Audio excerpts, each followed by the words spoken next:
Jesus Cristo por meio de Nossa Senhora da Salete. Fico feliz pela Sagrada Família ter me convidado a estar aqui, porque o tema que nós vamos falar hoje é justamente esse. Vamos falar sobre os antepassados de Nossa Senhora, vamos falar de Joaquim e de Ana, mas colocando na realidade da Sagrada Família, a minha felicidade é qual? É que a família, ela ensina, a família, ela educa. Nossa Senhora foi a primeira educadora de Jesus, e São José também, como pai zeloso e que instruía Jesus. Então Deus confiou os seus dois maiores tesouros, a Santíssima Virgem e Jesus a São José. E esse grupo de oração ele representa isso para mim, porque é um grupo de oração que está trazendo muito ensinamento para nós, porque pega na palavra de Deus, porque pega em cima da tradição da igreja, do magistério da igreja, e não é que quer trazer uma novidade, mas pelo contrário, ele quer trazer a realidade e a essência do Evangelho de Nosso Senhor Jesus. E quando nós orávamos, isso, até mesmo já no momento do Santo Terço, eu conseguia perceber durante vocês rezando a saudação angélica, a Ave Maria, como que os anjos do Senhor. Eu sei, a gente não vê a olhos nus, mas a gente vê por visualizações, a gente vê por discernimento, são os dons do Espírito Santo que está em nós. Repete assim comigo: eu fala o seu nome, Wellington, sou templo do Espírito Santo. Isso que você falou, irmão, é uma verdade. Você é templo do Espírito Santo de Deus. Então há em você os dons do Espírito Santo de Deus. E esses dons precisam aflorar. Agora eu pergunto para você: você quer que somente você receba, tenha os seus ouvidos afinados, uma sintonia apurada para receber, para ouvir de Deus? Você quer isso somente para você? Eu respondo que não. Você quer para outros também. Então, assim como a Sagrada Família educa, deixa o Senhor enviar você também a participar de uma forma mais profunda, e não somente vir escutar, mas pegar a pregação, enriquecer ela com o seu testemunho, enriquecer ela com a sua vida e levá-la para frente. E fazer um compromisso de quando você vir para o grupo de oração, traz mais uma pessoa para ver essa riqueza. Eu estou falando não só pela pregação de hoje, mas vocês têm vivido momentos especiais dentro desse grupo de oração. E digo mais, quando vocês vêm para cá, vocês se encontram com a Sagrada Família.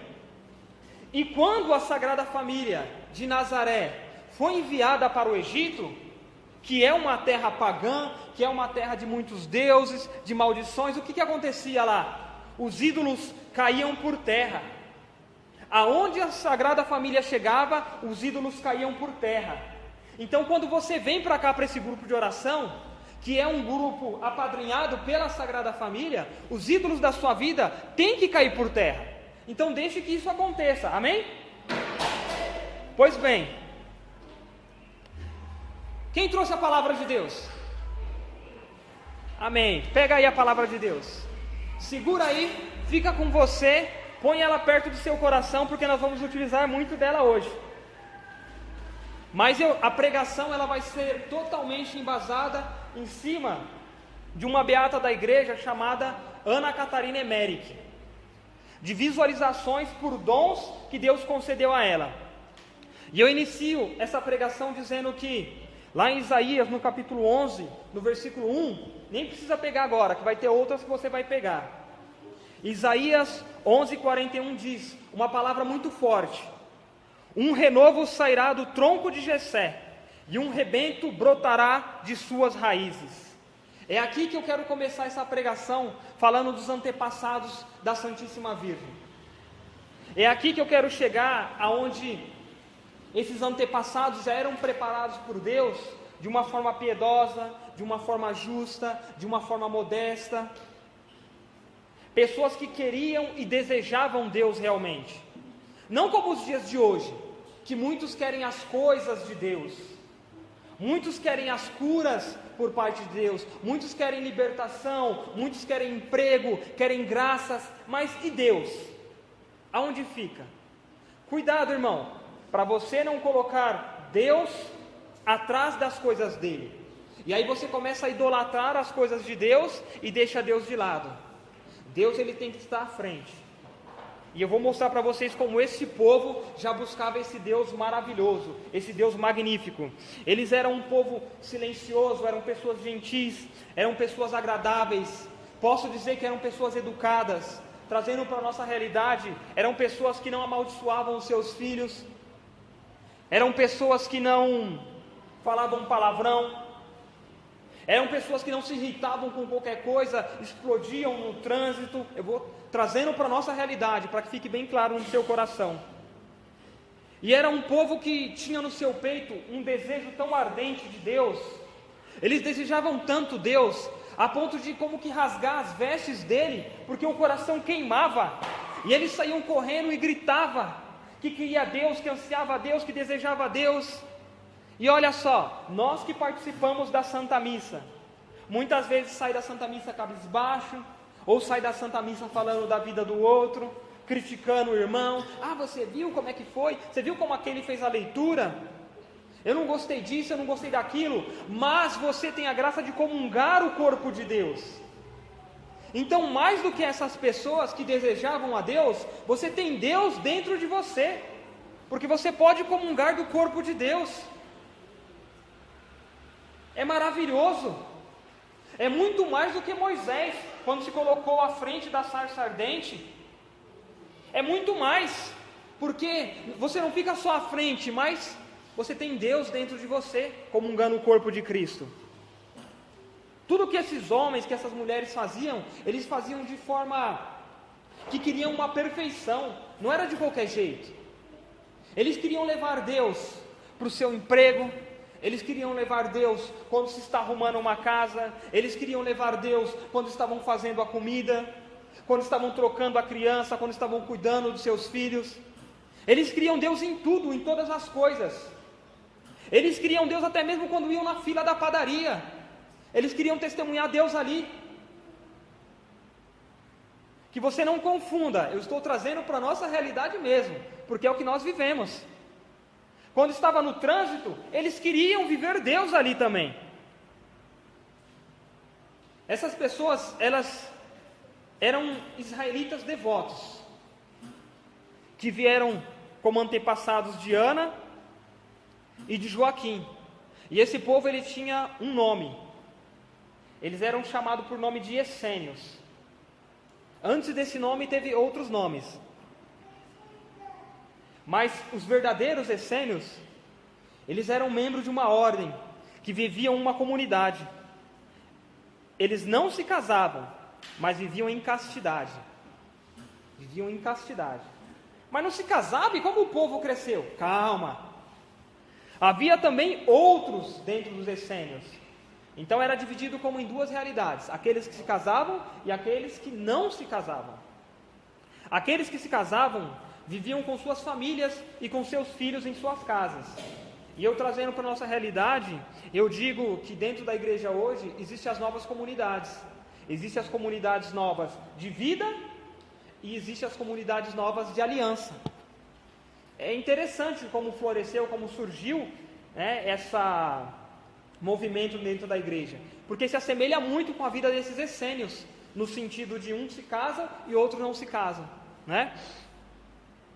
Os avós de Santa Ana, eles pertenciam à parte dos essênios que se casavam. E quando eles se casavam para quê? Se casavam porque eles esperavam a promessa de Deus, de que nasceria uma virgem. Eles já tinham esse desejo no coração, eles já tinham esse anseio no coração. A gente hoje fala muito da questão da vinda do Messias, da segunda vinda do Senhor, mas Catarina Emmerich, ela tinha no coração o desejo de saber como tudo aconteceu até mesmo antes. Como foi que chegou a Santíssima Virgem? Até chegar à Santíssima Virgem. Porque a palavra de Deus, ela relata com muita clareza o nascimento de Jesus, a anunciação. Lógico que a gente vai falar disso mais para frente. Mas vamos voltar lá. Vamos parar nos essênios por enquanto, falar desse povo que buscava Deus e como eles entram na palavra de Deus por meio dos profetas. E para falar dos profetas, eu quero falar de um profeta muito conhecido, o profeta Elias. A importância desse homem, a importância desse profeta no surgimento, na vinda, na antecipação da Virgem prometida de Deus. Elias, que está no livro dos Reis, ele não sabia o quanto o nascimento da mãe do Salvador poderia ser antecipado ou adiado pelo pecado. E olha que interessante a pregação de Elias. Por isso, ele estava sempre pregando penitência, mortificação, oração e sacrifício interior por esta intenção. Esses eram exercícios piedosos aos quais os essênios eles praticavam devotamente. Devotamente eles praticavam isso. Até parece com João Batista, jejum, oração, penitência. Até parece com as mensagens que Nossa Senhora vem anunciando. Em todas as suas mensagens ela vem anunciando: jejum, oração, penitência, mortificação. Nossa Senhora vem anunciando isso ainda nos dias de hoje. O profeta Elias anunciava, João Batista anunciava. E eles anunciavam isso para quê? Aqui no caso, Elias, ele vem anunciando para a vinda da Santíssima Virgem. O profeta João Batista começa a anunciar jejum, oração, penitência, mortificação, dobra o seu joelho, vai rezar o rosário. E ele pedia isso para quê? Por conta da primeira vinda do Messias, aonde Jesus ia se manifestar. E Nossa Senhora hoje vem pedindo as mesmas coisas, mas para quê? Porque Jesus ele vai voltar, terá a segunda vinda do Senhor para nos levar em glória. E aqueles que tiverem se preparado por meio de jejum, oração, penitência, mortificação, vivendo bem a quaresma e não parando essas práticas na quaresma. Ah, passou o tempo da quaresma, eu vou parar. Não, pelo contrário, continua, sempre uma renovação, para quando o Senhor vier, você estiver preparado. Amém? Amém. Pois bem, só que no livro do profeta, no livro dos Reis, é lógico que não relata toda a história, porque é muita coisa para se falar. Então há chamadas verdades particulares, onde o Senhor revela para alguns santos.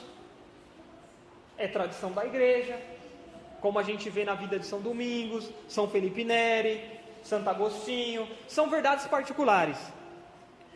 E olha só o que o Senhor mostrou para Catarina Emmerich. Ele mostrou que Elias, ele se prostrou no chão, com a cabeça entre os joelhos, e cobrindo-se com um manto, rezou fervorosamente a Deus. Gritou 7 vezes para seu servo, a fim de saber se ele havia avistado uma nuvem se formar. Ele gritou isso porque eles estavam passando num período onde eles pediam a graça de Deus, por conta de água, mas pediam a graça de Deus também em forma de orvalho, para a vinda da Virgem. Porque o profeta Elias ele era bem envolvido com essa questão dos essênios. Então quando o seu servo avistou, ele avistou uma pequena nuvem, e eu quero falar exatamente como ele viu. Na 7ª chamada avistou uma nuvem, e nesta nuvem apareceu uma figura brilhante, como uma virgem.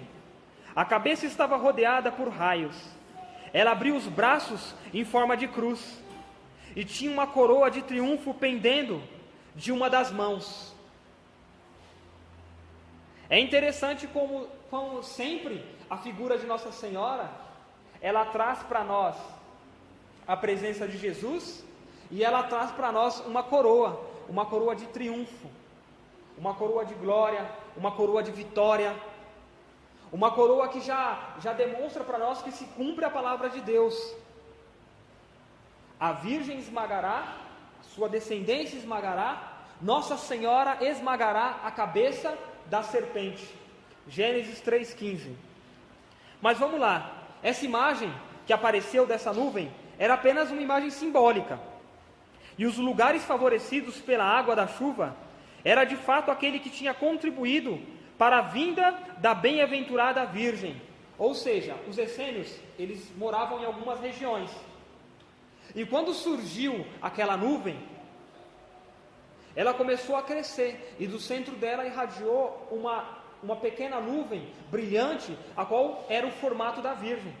E ali começou a chover, primeiramente nos pontos aonde os essênios faziam seus momentos de oração, pedindo que o Senhor mandasse essa Virgem prometida, porque sabendo que quando chegasse a Virgem, logo viria quem? O Messias, o Salvador. Amém? Pois bem, o que o profeta Elias discerniu disso? Dessa nuvem que ele viu, dessas imagens simbólicas? Elias discerniu que Maria, ou seja, a Virgem, ela nasceria na 7ª era do mundo. Por isso, das 7 chamadas. Sem este orvalho, a chuva que caía, pois foi como a chuva começou a cair, em forma de orvalho, a vinda da Virgem poderia ser adiada por até 100 anos. O orvalho era como um fertilizante associado à vinda do Messias, que foi penetrando de geração em geração até chegar na Santíssima Virgem. Esse é um pouco da forma como o profeta... Qual profeta que eu estou falando, irmão? Elias. O profeta Elias. Como o profeta Elias se envolveu nessa questão da Santíssima Virgem. Mas não para em Elias. Não para em Elias. Há também Isaías. Olha só o que aconteceu. Isso lembrando que Isaías, o profeta Isaías, ele viveu mais ou menos 700 anos antes da vinda do Messias. Isaías, ele reuniu aquelas pessoas, aqueles essênios que estavam em grupos. Ele reuniu eles, levando-os a piedade e mortificação. Isso é o que agrada o coração de Deus. Sermos homens e mulheres piedosos e que vivam uma mortificação. Talvez aquela mortificação de deixar de lado aquela novela que só traz porcaria para a sua vida, aquela música que infelizmente só te leva a uma depressão, que só te leva a te colocar para baixo, a te trazer lembranças dolorosas, que não te levem nada para Deus. Isso são mortificações que a gente vai tirando da nossa vida para encontrar quem? O Senhor. Tira da frente isso, tira da frente aquele pecado, tira da frente aquele palavrão.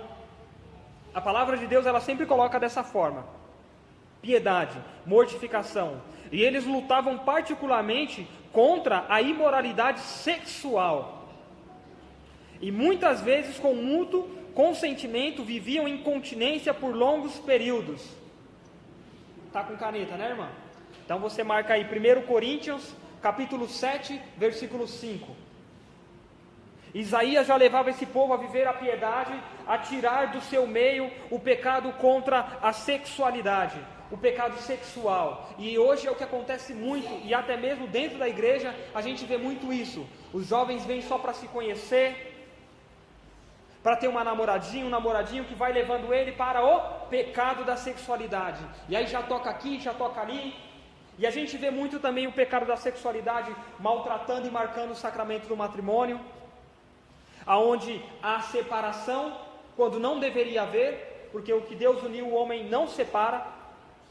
E o que vem falar lá em 1 Coríntios, capítulo 7, versículo 5, é que o homem e a mulher não se neguem um ao outro, a não ser de comum acordo por algum tempo, para abster-se e viver a oração, mas depois voltem a se unir para que Satanás não os tente, para que Satanás não entre no meio do seu sacramento do matrimônio. O pecado da sexualidade contra a sexualidade, ele tem destruído, e ele vem por meio de músicas, ele vem por meio de novelas, ele vem por meio de filmes, ele vem por todo meio de mídia, da internet, de WhatsApp no dia de hoje, de Facebook, pornografias e pornografias que vem maltratando você, que vem maltratando os seus filhos, que vem tirando a pureza dos seus filhos logo em criança, porque muitos desenhos de hoje apresentam mensagens subliminares. Talvez um dia, quem sabe, possa se falar sobre isso, aprofundar sobre isso também. Mas o marido e a mulher dentro do povo dos essênios, eles viviam na intenção de produzir uma santa descendência que pudesse fazer mais próxima a vinda do Salvador. Eles oravam por isso. Aqueles que se casavam nessa intenção de viver tão corretamente, tão santamente a pureza do casal, para que antecipasse a vinda do Salvador. Vamos parar em Isaías? Tá bom, Jairias e Isaías? Tá bom? Não, né? Então vamos lá para Jeremias. Vamos falar de Jeremias também. Seu sobrenome? Amém, parabéns. Jeremias era também ligado a eles, e os chamados filhos dos profetas surgiram entre eles. Ou seja, a gente está pegando o Antigo Testamento, onde a gente não tem todo o conhecimento, e a gente não vai ter, infelizmente, de toda a palavra de Deus, a gente não vai ter todo o conhecimento. Mas são coisas assim que a gente não imagina, que no Antigo Testamento fala tanto da Santíssima Virgem. Só que a gente não imagina por uma ignorância nossa, sabe por quê? Porque a palavra de Deus conta toda a história do quê? Da salvação. E Maria faz parte de qual história? Da salvação. Pode-se dizer que ela é uma chave mestra para isso acontecer. Ela é o checkmate para isso acontecer. Então Jeremias também estava ligado a esse povo. E ele reuniu alguns para serem chamados como filhos dos profetas. Ou seja, vamos colocar aqui na realidade de hoje, né? Existe o grupo de oração na paróquia São Sebastião, existe o grupo de oração no Sagrado Coração, existe o grupo de oração lá na Nossa Senhora Aparecida, e existe o nosso grupo de oração aqui, Sagrada Família. Digamos que o nosso grupo de oração está aqui, como Jeremias.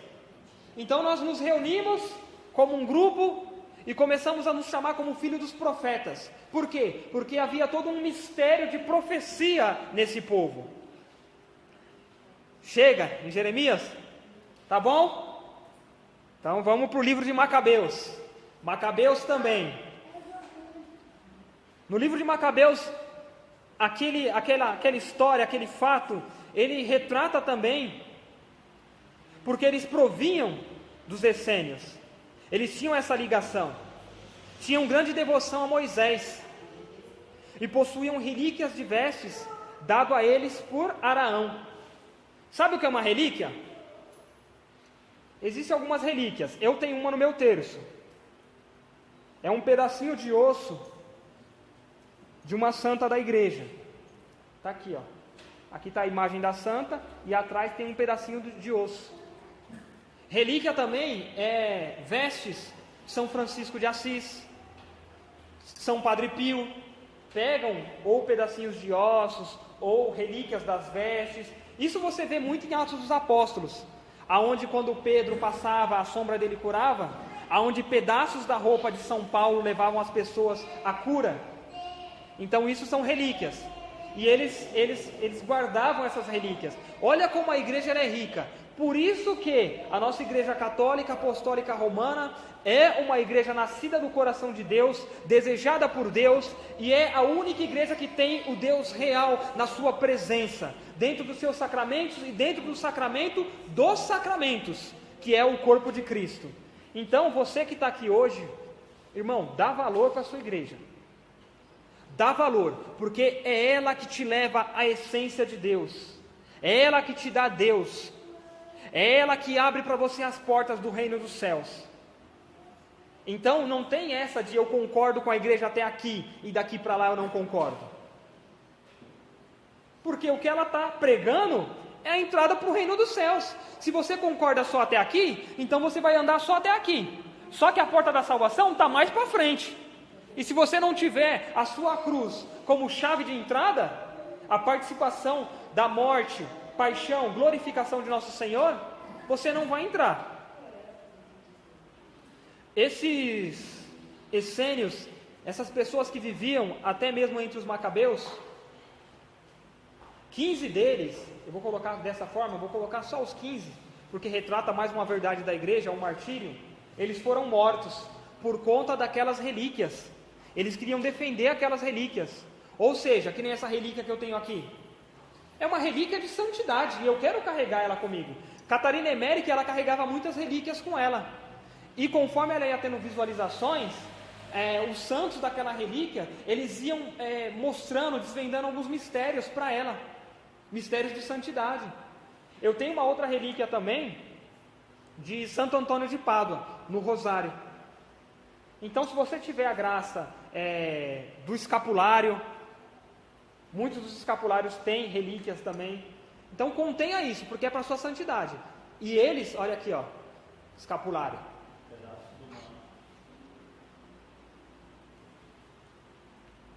Ou seja, carreguem com vocês essa relíquia. Não é um amuleto, mas te leva a uma santidade, quando você tem consciência. E graças a Deus nós estamos tendo essa consciência. Então eu estava falando do martírio. Eu só queria ligar, porque eles morreram por conta dessas relíquias. Eles deram a vida por conta das relíquias. E quanto mais nós não temos que dar a nossa vida por conta de Jesus, é dar até a última gota de sangue por conta do Senhor. Ah, mas vamos falar que eu sou beata da igreja. Se alguém te chamar de beata da igreja, louva a Deus. Beija a mão dessa pessoa aí. Porque quando uma pessoa é considerada beata, ela está um passo para se tornar santa da igreja. Um passo. Então, chamou de beata, oh maravilha, louvado seja Deus. Não se envergonhem por isso. Eu não sei se vocês perceberam, mas a gente ainda está lá no comecinho, tá? Eu vou tentar não prolongar, mas a gente está no comecinho. Olha só, eu vou continuar no Antigo Testamento. Eu estou com o coração muito alegre hoje. Tobias, o livro de Sara e Tobias. Esse eu peguei nos detalhes, porque houve uma pregação que a gente não se aprofundou nisso. E eu quero aprofundar agora. Isso eu ainda estou falando dos antepassados de Ana e Joaquim, da Santíssima Virgem. Olha só. E eu vou ler como está aqui. O livro de Sara e Tobias não é um livro de fantasia. Pelo contrário. É uma alegoria sobre a vinda da salvação de Israel. Sara é como um protótipo de Ana. Sara é como um protótipo de Ana. E esse livro, ele contém muitas ligações, muitas direções para que acontecesse a vinda do Senhor. Tobite, que era o pai de Tobias, ele era um emblema do ramo judeu, temente a Deus, aquele que ansiava pelo Messias. E no livro de Tobias a gente vai ver muitas coisas que aconteceu com ele. E eu coloquei alguns tópicos e vou falar da forma como eu coloquei aqui. A cegueira de Tobite, ela tinha um significado. Ela significava que não geraria, ou seja, que ele não geraria mais filhos. E devia devotar-se inteiramente à oração e à meditação. Significava também os fiéis, ofuscados, ansiando e esperando a luz da salvação. E a esposa briguenta, o que ela representava? Porque Tobite tinha uma esposa briguenta, uma esposa carrancuda, hein? A esposa de Tobite não deixava passar nada. Estou vendo olhares aí, hein? E representava o quê? Ela representava a forma vã e implacável em que os fariseus tinham convertido a lei. É isso que ela representava. E Rafael? O arcanjo Rafael. São Rafael arcanjo. Olha que maravilha. Ele representava o socorro do Senhor fora da nuvem do Senhor. Deus cura. Ele representava o zelo de Deus sobre a linhagem de Nossa Senhora em relação aos seus antepassados e sua preservação e orientação da bênção entre as gerações que precediam a sua concepção. Os escárnios de sua esposa, a esposa de Tobite, simbolizavam a esterilidade de Joaquim e a rejeição de seu sacrifício no templo. E isso eu vou falar para vocês, de como Joaquim foi provado como ouro no fogo, por conta do sacrifício que ele queria colocar a Deus e foi rejeitado. Tamanha a humilhação que ele teve que passar para ser moldado. Mas lá nesse livro de Tobias a gente vai ver que Sara, ela teve 7 maridos, e todos foram mortos pelo demônio, por causa da sua sensualidade, ou seja, porque eles não guardavam a castidade, porque eles não viviam uma continência. E vocês viram que os essênios, eram piedosos, e eles zelavam muito pela pureza do corpo, porque o nosso corpo é o quê? É templo do Espírito Santo. Então eles zelavam muito, e esses 7 maridos de Sara não, viviam da fornicação, viviam de cenas obscenas, de brincadeiras de duplos sentidos, de conversas de duplos sentidos, de piadas pornográficas, trazendo até agora, viviam muito de pornografia, de vícios por meio da internet, vou falar de novo, por meio da mídia, por meio de seriados, demoníacos até mesmo. Então eles viviam isso, eles não queriam essa pureza, só que aí, eles caíam do cavalo, por quê? Por que eles caíam do cavalo? Porque Sara havia se consagrado a Deus, para se casar apenas com um homem temente a Deus. Sara era uma mulher consagrada ao Senhor. Até lembro agora de Santa Maria Gorete, que morreu esfaqueada, porque guardou a sua virgindade, em castidade plena, foi mártir por conta da sua castidade. Vocês que têm filhas e filhos também, eduquem eles para isso, para que eles sejam consagrados a Deus. Eu quero para minha filha um homem de Deus, eu quero para o meu filho uma mulher de Deus, então consagre a eles para isso. Ore por eles constantemente. Eles estão dormindo, impõe as mãos, como nós fizemos aqui agora, neste momento, e ora por eles, consagrando de fato eles a Deus. E eu até fiz uma abreviação de que lutavam particularmente contra a imoralidade sexual, e muitas vezes com mútuo consentimento, viviam em continência longos períodos. Os maridos de Sara não queriam saber disso, então eles eram do demônio. E estes 7 homens simbolizavam também aqueles cuja entrada na linhagem de nosso Senhor, segundo a carne, teria impedido ou atrapalhado a vinda da Santíssima Virgem, e assim o advento da salvação. Você viu que lá no profeta Elias, ele orou, e ele nem sabia, mas ele clamava jejum, oração, penitência, para quê? Para que não fosse adiado, mas para que se antecipasse a vinda da Virgem e por consequência do Messias. E olha o papel desses homens que infelizmente estavam consagrados ao demônio.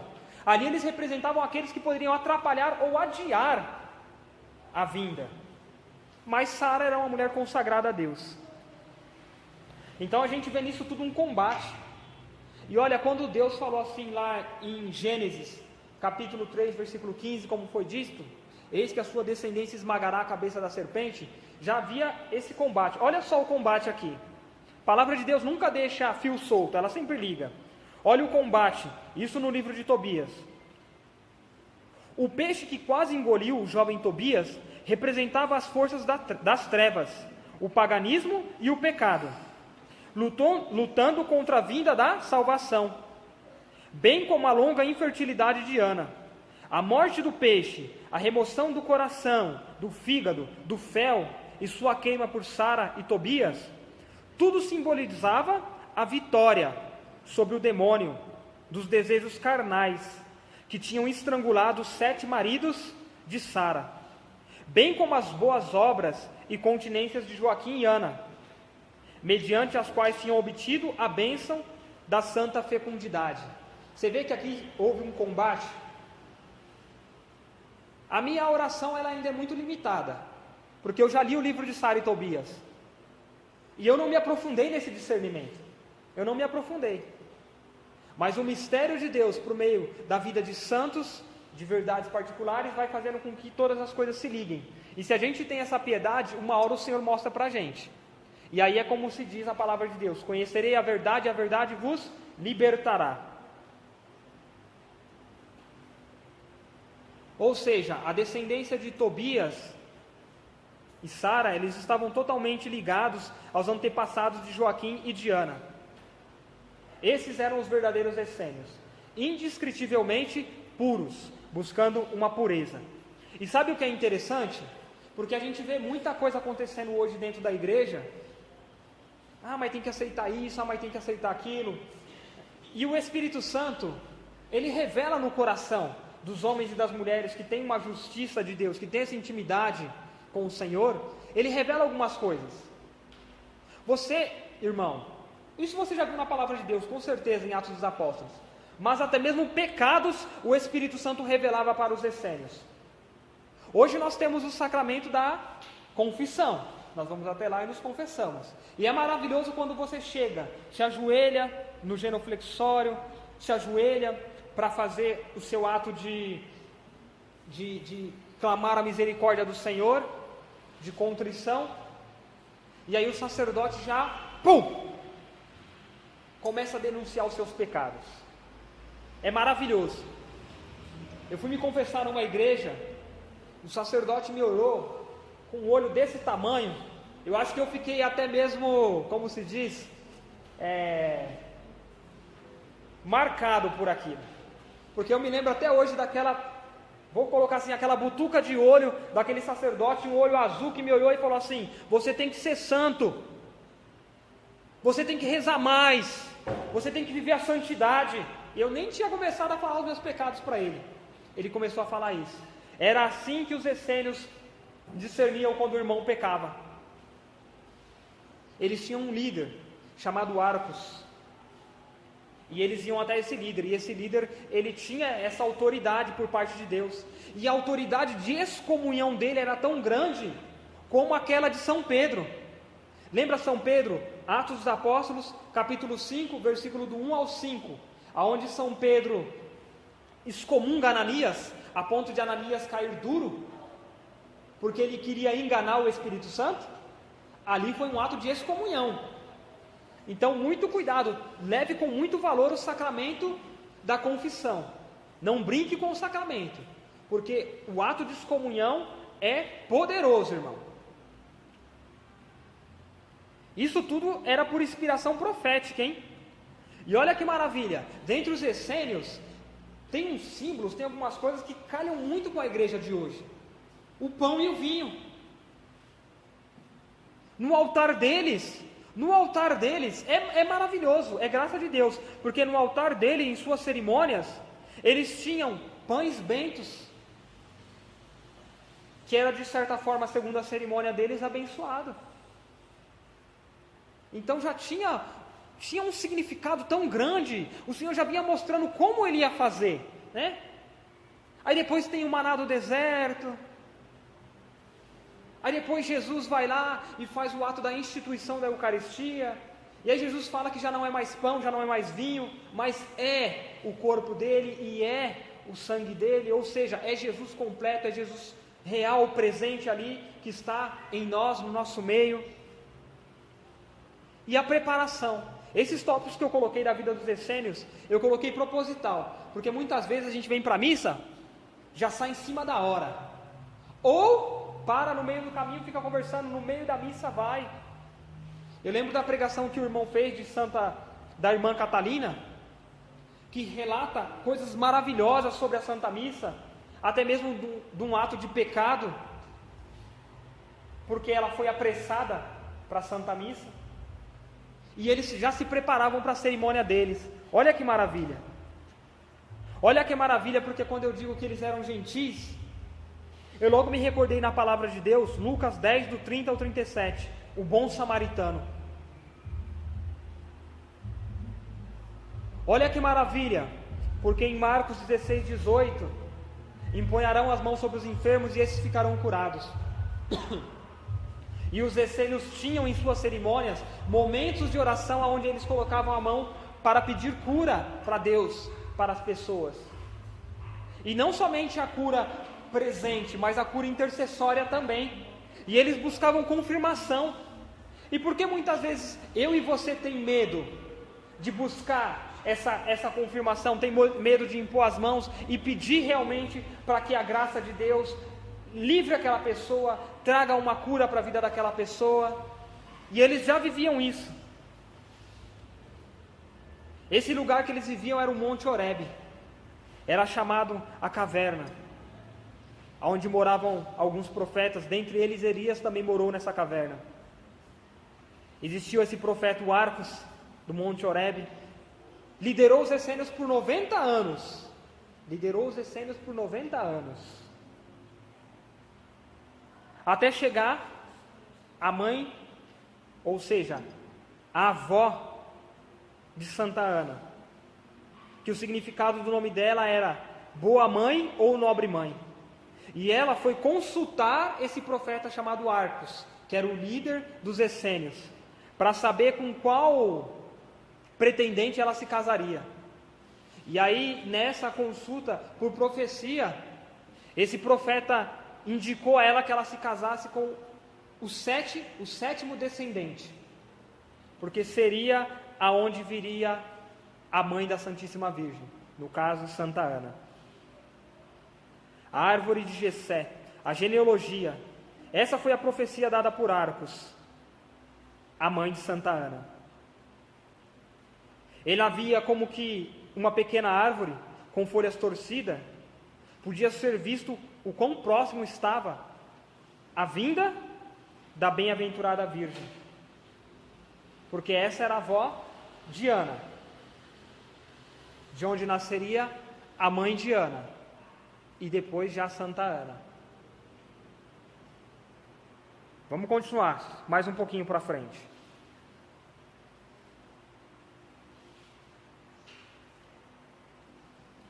Quando o Arcos teve essa profecia, ele se ajoelhou em oração. Ele jogou com a face prostrada no chão. E olha só o que ele viu do coração da avó de Ana, que estava buscando o seu aconselhamento. Crescia uma espécie de roseira, com 3 ramos, com uma rosa em cada um. A rosa no segundo ramo estava marcada com a letra M. Então ele anunciou que ela deveria se casar com, olha, é o 6º pretendente, eu disse o 7º, mas era o 6º pretendente. Após o casamento com Essênio, essa avó de Ana, ela teve 3 filhas, as 3 rosas. Estão vendo a ligação? Isméria, Emerenciana e Enui. Emerenciana se casou com um levita. Desse casamento nasceu Isabel, mãe de João Batista. Isméria casou-se com Eliúde. Viveram segundo os costumes dos essênios casados. Deles vieram Ana. Isméria, ela ficou por 18 anos estéreis. Por graça de Deus, foi dada a Isméria uma revelação à noite. Olha só o que ela viu. Ela viu um anjo ao lado de sua cama, escrevendo uma letra na parede. Ela contou ao marido que também tinha visto em seu sono. Agora acordado, ambos viram um sinal na parede. Quando Ana nasceu, havia este sinal em seu corpo. Eu não sei se você pegou, o interessante aqui é que a mãe de Ana, ela teve essa visualização, ela teve esse encontro e o anjo mostrou isso para ela. Mas você percebeu que em sono, ou seja, enquanto estava sonhando, também foi anunciado para o esposo dela? Você está vendo a importância do casal? Cadê o seu esposo? Cadê o seu companheiro? Cadê o seu amor? A graça de Deus, ela caminha assim. Quando o Senhor diz, sereis uma só carne, o que Deus uniu o homem não separa, para nós que somos casados, é isso. A minha vida espiritual com Deus é ligada à vida espiritual com Deus da minha esposa. E o que Deus diz para mim, Deus diz para ela. Isso já aconteceu na nossa vida, onde nós participávamos de uma equipe missionária, uma comunidade de aliança, e aonde eu tinha a direção de que não era para seguir por aquele caminho, mas a minha esposa ainda não tinha. Então eu fiquei em oração, em discernimento, e depois caiu no coração da minha esposa, e ela teve esse discernimento, e nós caminhamos junto, e Nossa Senhora veio falar para nós que era esse o caminho, por meio da sua mensagem, através do movimento sacerdotal mariano. Eu só vou chegar um pouquinho mais para frente, para a gente poder encerrar, uns 5 minutinhos. Ana, ela teve uma irmã, chamada Sobe, era a irmã mais velha. Ela teve uma filha, chamada Maria Salomé. Essa Maria Salomé, ela se casou com Zebedeu, mãe de Tiago e João, apóstolos. Estão entendendo? Eliúde, filho de Sobé, casado com a viúva de Naim, e pai do menino ressuscitado por Jesus. Marcos 16:1. Você está vendo como a história ela é totalmente contada? De fato, a palavra de Deus é a história da salvação. Não tem fio solto, tudo é ligado. Ana, ela nasceu em Belém. O bisavô de Ana era um profeta. O bisavô de Ana era um profeta da tribo de Levi. E Ismera era da tribo de Benjamim. Essas tribos, elas provinham de Jacó. E os 12 patriarcas. José do Egito. Estão lembrados da história? Então provém essas tribos.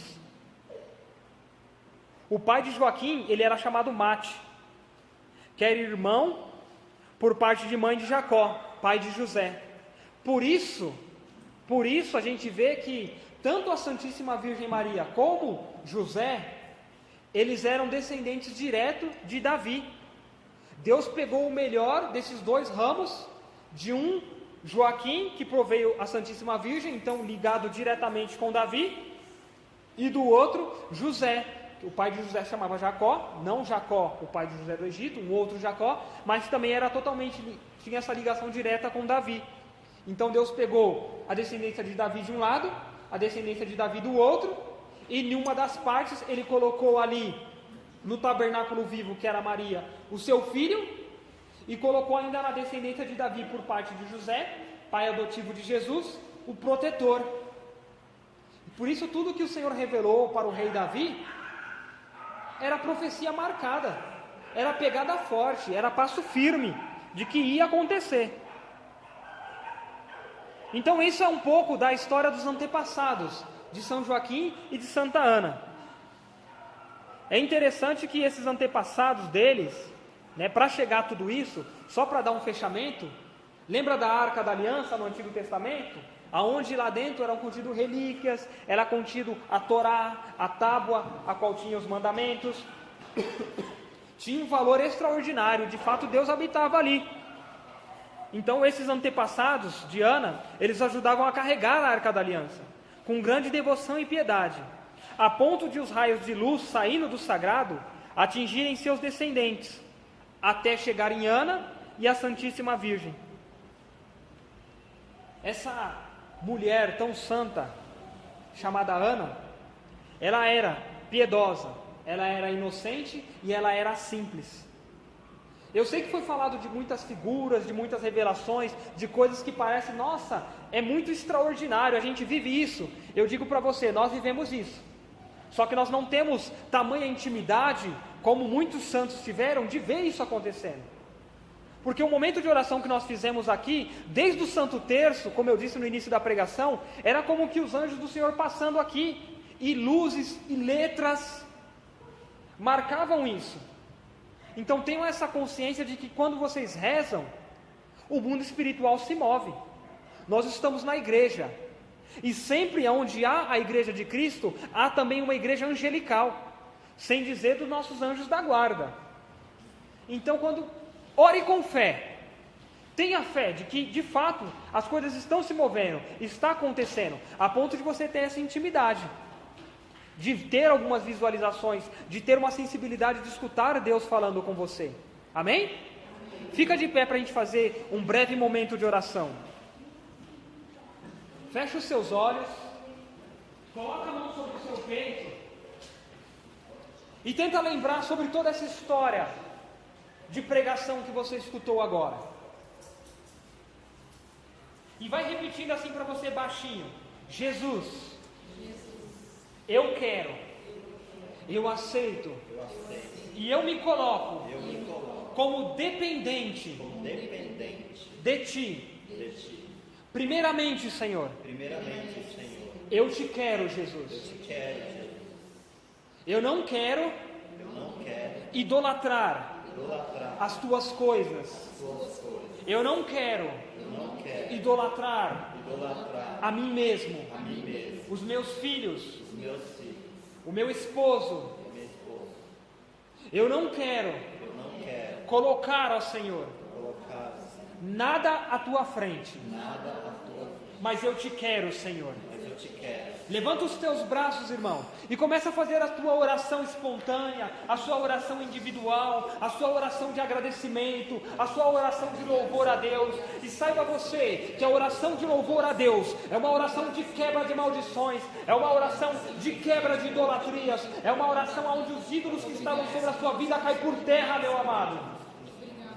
Pede a intercessão de Santa Ana, de São Joaquim, essa santa família. Pega a intercessão da Santíssima Virgem Maria e do glorioso patrono São José e deixa cair por terra.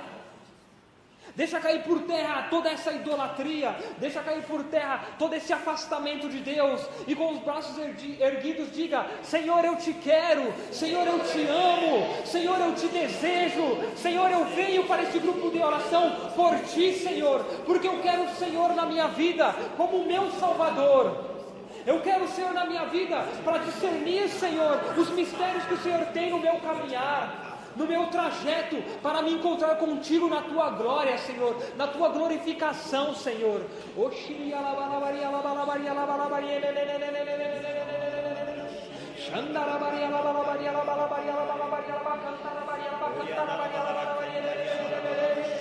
Oh Maria, Maria,